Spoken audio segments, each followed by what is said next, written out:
Ah, hey y'all, it's early January 2023. Happy New Year. Mine's off to kind of like a rocky start. I just wanted to talk about some stuff without getting like too far into details. My problems. You don't want to hear about it. I just wanted to talk about like the fact that God still exists.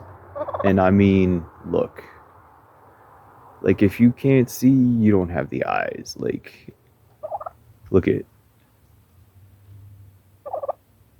the Roush, all right? Like pray for, ask for eyes to see, ears to hear. But I just wanted to say, like, a lot of the watchmen have grown silent, and the ones who are speaking are always looking for signs of revelation, destruction, apocalypse, like always looking for signs, like, oh, look, this bad stuff is happening, Jesus is on his way. Like, I always say, resurrection is going to happen before the rapture. So even looking for the rapture is like, and again, personally, I'm more interested in seeing people that I miss, come back around, whether it be reincarnation or resurrection or what have you. It seems like every day, like, it gets like I know less people, like, and people act like they don't know me. It's crazy. It's crazy. It's hurtful. People act like they don't even know you. But it's always this doom and gloom, oh, Jesus is gonna come because everything's so fucked up, so like let's fuck everything up and just not do anything, because anything that we do is filthy rags before the Lord, and we're judged not by our works, lest no man can boast. And like everyone can parrot the verses in the book, like, but parroting the verses is not what we need.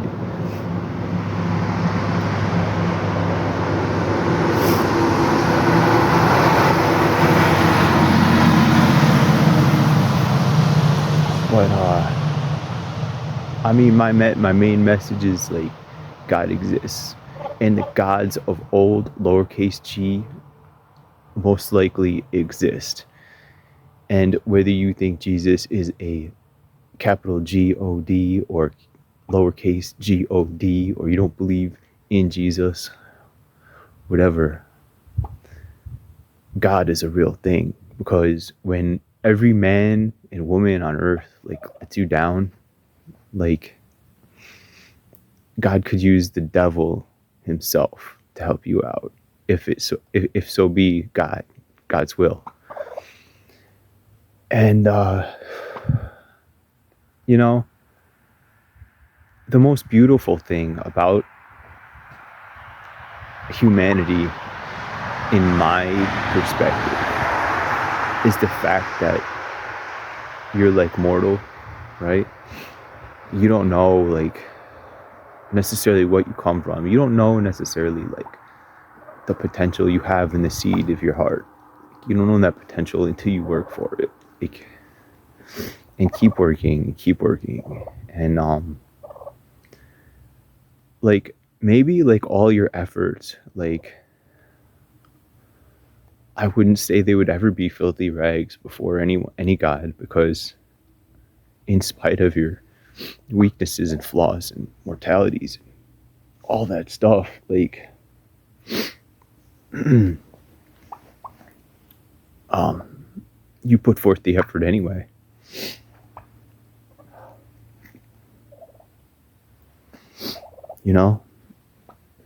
That's beautiful.